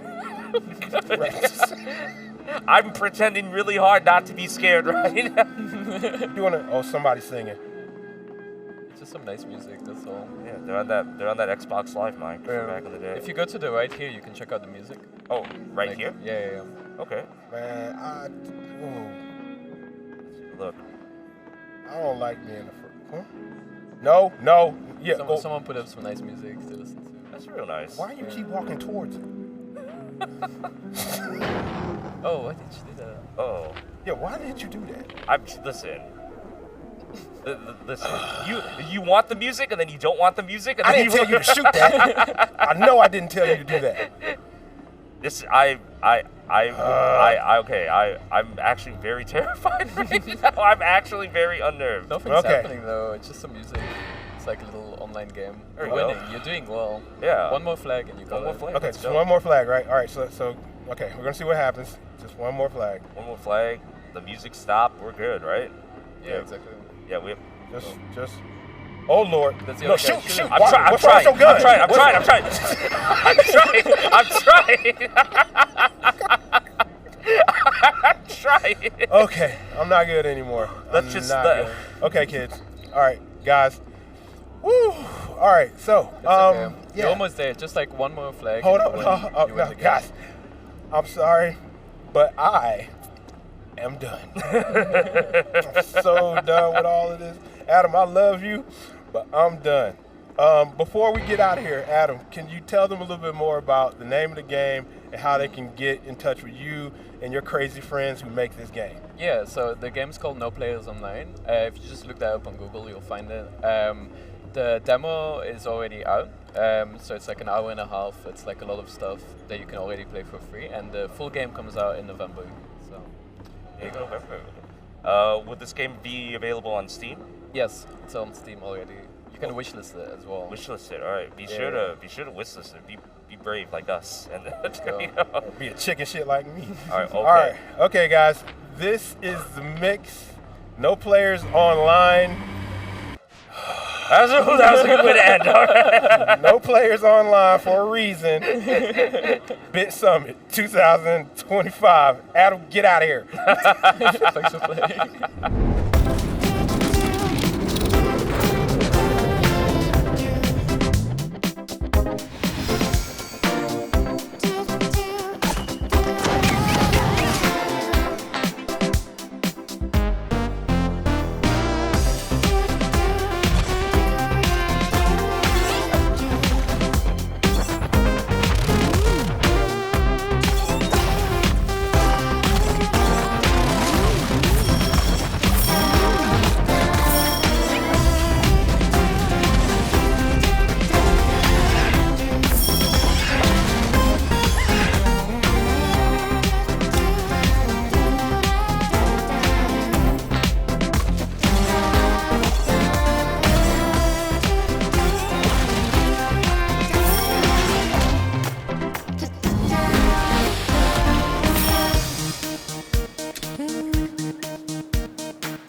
We're going to take a look at Tempopo, and perhaps you guys can introduce yourselves and tell us a little bit about the game. Yeah, sure. I'm Sanan Mishra. I'm director on this game. This is Mei Lee. Producers on the game. And yeah, we're, well, it's hardly up now, but this is the intro cutscene. Tempopo is a kind of We should put on a concert. psychedelic puzzler, I guess, with a real musical twist to the world. Yeah, it's a game we hope like lets people stretch their mental muscles while also helping them relax with like the environment and the style. Gotcha. Okay. Psychedelic. Psychedelic is a term that someone else suggested, and I was like, I feel like this fits. For me, I feel like it's not too crazy, but I grew up in the era of Sega Blue Skies, and everything is over the top and ridiculous, and I lean into that. Yeah. Oh. End of the world. Yeah, so the game starts out, Hana's trying to conduct her garden of musical flowers, but she's not the best at it yet. Okay. And everything's gone horribly Obviously, wrong. but with practice, she can get better. She can indeed, and so can you. Yeah, I've never been a good music student, so I'm going to ask the question, will this game actually help people who want to be better musicians become that? It legitimately will, actually. I feel confident saying that. So while you're playing, most of it is puzzle solving. It's spatial elements. It's kind of like, mentally figuring out the space. You kind of have to figure out how to get these Tempopo to grab the flowers and get to the rescue portals. But in between, you can revisit Hana's garden and actually plant the flowers that you rescue to create your own music. The closest way I can describe it is it's like a digital doll, like a music sequencer. Okay. that's also an aesthetic gardening kind of like experience. And you know, we've had people send us footage of them making their own songs, making recreations of popular songs from other games and media, and really like just getting into the vibe of like music creation. So really, so you can actually do some music creation in this game? Absolutely. Okay. Yeah. Between when you're rescuing the flowers, you get to place them down and create your own songs. That depending on where you place them, will change the octave that they're going to be singing in. You can stack them to create chords. So when you asked if people become better musicians, legitimately, You can do it here. All right. So what's your recommendation? Are we going puzzle or adventure right now? Well, how much experience do you have in puzzle games? High, low, medium? I'm pretty sick in Puzzle Fighter. Well, Puzzle Fighter, but one of the best games of all time. I would say you're probably okay with puzzle mode because we're here. We can help. You can walk me through this. Okay. You can take it. All right. Yeah. So what are the name of the little pink cute buddies again? These are the Tempopo. These are the Tempopo. Yeah. Okay. All And right. you know, you're helping them out. You're trying to tell them what to do. They're not the best at making long-term plans. Decisions. Okay. But they're very helpful. Oh no! Come here! Don't fall! No. Okay, we did something wrong there. You did, but now you can tell them when they walk up there. You got to turn to the left. You got to get away from the wall there. Don't turn. Don't turn to the right. Don't go crazy. Oh, gotcha. Okay. All right. So when he gets here, Yep. I need you to turn this way and don't kill yourself. Walk Exactly up here. right. So they and then, do they default to turning to the right? Is that That is the rule. Yeah. Okay, so They'll all always- Tempos go to the right. They try to turn right, which means if you go up there, you want them to turn left, and then you got to grab all the flowers. So the other one as well. Well, that's good. Then you then you need to go. Yeah. But you can also click on an instruction and drag it around by holding the button. So you hold that down. There. Okay, cool. No, you were good. Put it back. No, the other on the Here, you want to do this? You want to drive? give me that. Oh. Okay. Okay. Let me ask the questions. All right. So very atmospheric, very kind of like low key. Like you can chill and play this game. Oh, absolutely. There's no animosity. You just get the little Tempopos to go where they gotta go. All right. That is the vibe. And so is this the? So who is the? If you don't mind me asking, who is the singer? The singer. Oh, her name is Anitis Turnbull. She is a musician based in Brisbane as well as where we're based in. Okay. And she is this lovely person as well. Yeah, she's great. She's great. We actually did a lot of work trying to find somebody who could do the voice acting and the singing for the main character Hana, because there's the intro, but there's actually songs throughout the game. She'll be singing as you go from season to season and through to the end of the game. So she's singing along with the music as you hear it. Right. But there's two people singing. So Anitas is playing Hana, the main character, Right. and she has her own songs. The Roses themselves are sung by Angela Van Dyke, actually the wife of the musician-composer who did all the sound for this game. And their daughter. Yeah, and their daughter Ella is a second one. So as you get more and So more family. Roses- Okay. Yeah. Oh, that's beautiful. That's beautiful. All right. Now, who decided the whole color palette and going with these flowers? Are there going to be more flowers? Are there going to be hibiscus and things like that? Like we've got a whole like sky garden going on here. Absolutely. Yeah. So the flower theme, it's largely because we wanted this like sense of harmony going on, and we thought nature. How can you lean into that? We found this wrapper that worked so well for the characters, for the environment, for the emotion that we wanted you to feel. And as you go through the game, you actually transition from season to season. So this is spring now with the roses and the butterflies. Oh no! and So the flowers are going to die in the winter. No, they stick around. They're fine. Okay, These are magical flowers. They got a lot of different potential that regular flowers don't. Yeah. But as you go into summer and it's like a nighttime festival vibe, you've got one that's kind of a halfway between a cactus and a drum, and it's banging on itself to make percussion sounds. Everything's kind of happening all together. So each one you rescue, when you plant it back in that garden, they're a different instrument, right? Like Right. the rose is singing, the other one's banging on itself as a drum. Ah, okay. You've got another one that's basically a trumpet. You've got a harp. So you It's like kind a of want perfect Valentine's Day gift. Like if you get a bouquet of flowers that was actually an orchestra. Exactly. And you can That's crazy. make your own music with them. Is there a versus mode? No, it's only single player. Okay. Are you thinking about Choo Choo Rocket? You Yes. love that? Yeah, I was looking at I also love Choo Choo Rocket.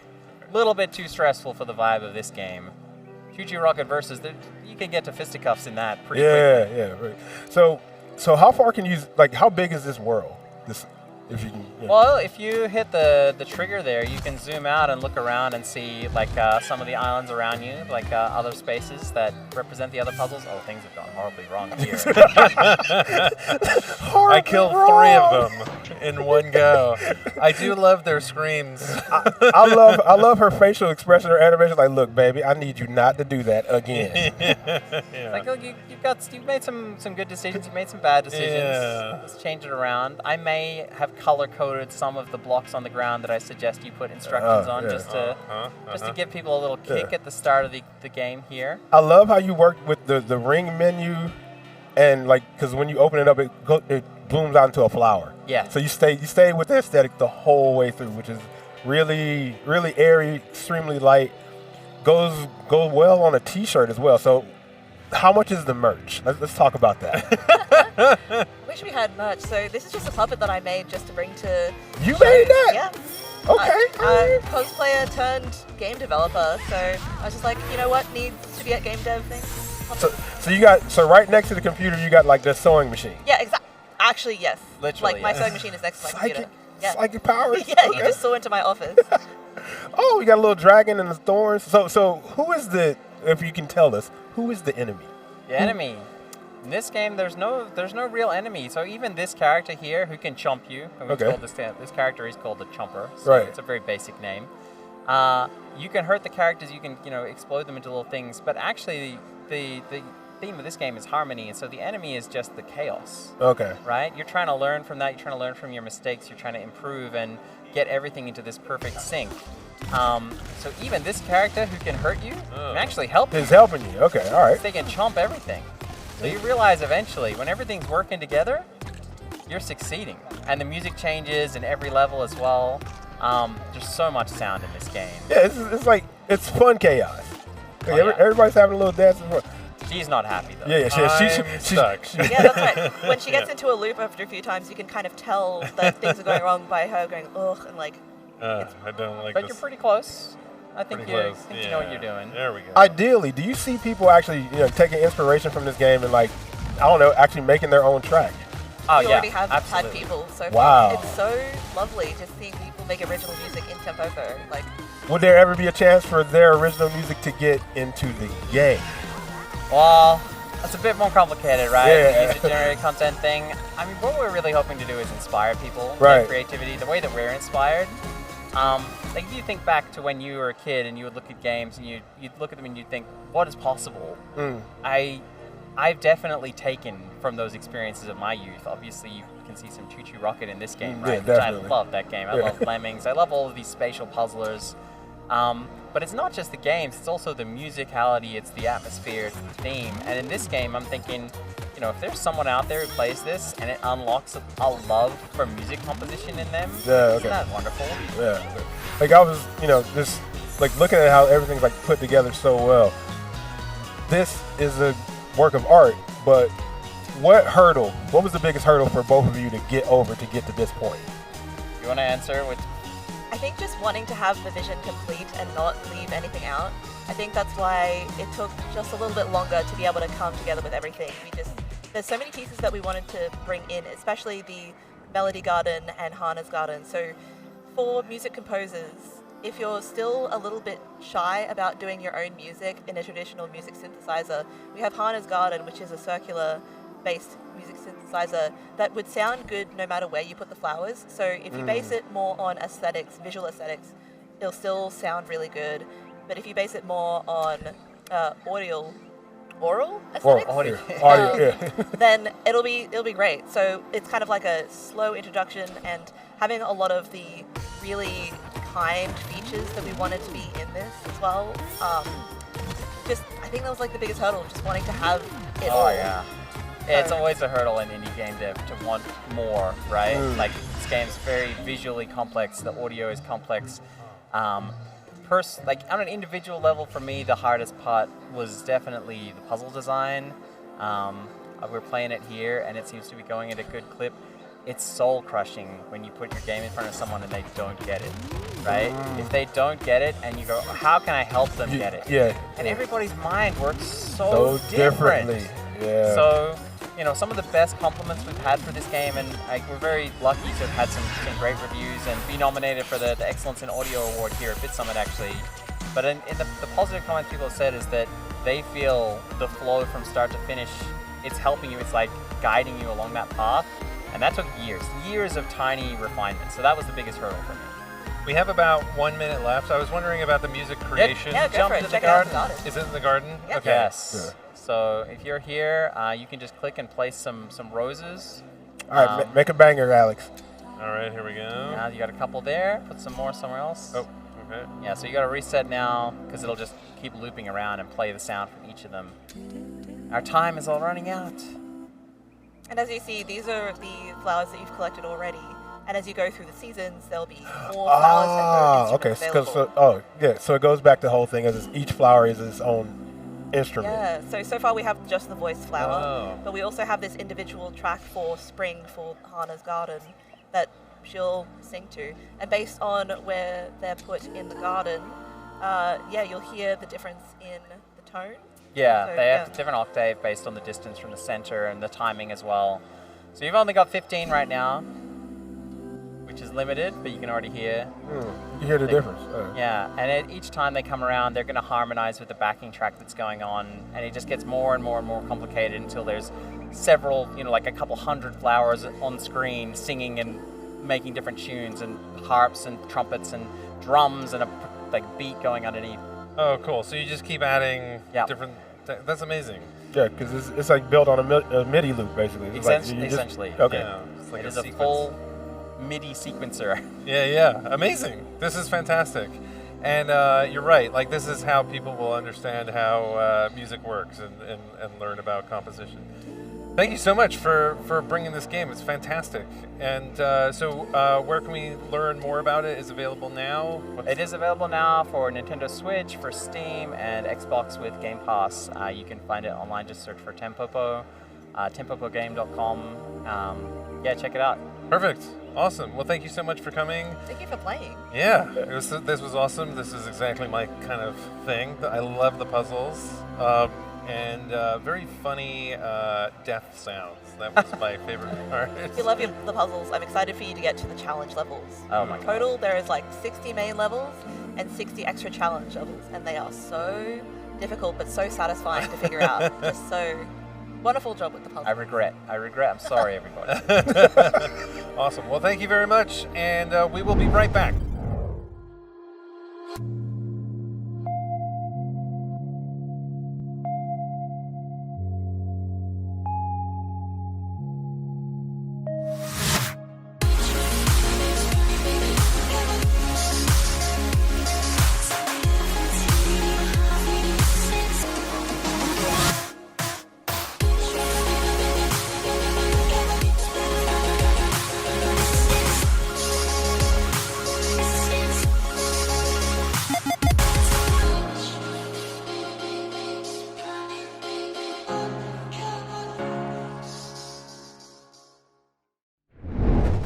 So happy that you could join us, and stay tuned for the next Mix event where we will bring you more from the world of indie games.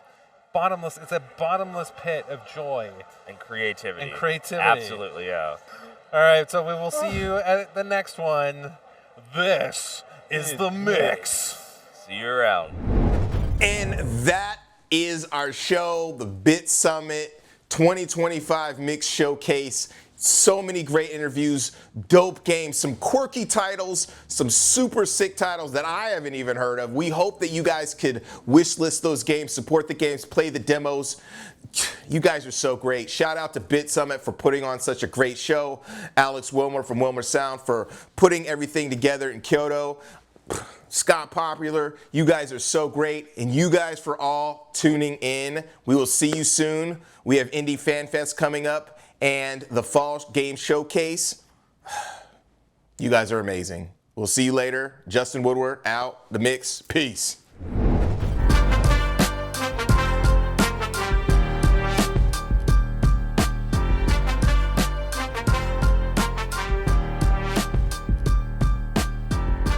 That concludes the coverage of the Mix at BitSummit on this channel. But if you want to see the rest, head on over to Media Indie Exchange on Twitch or YouTube right now.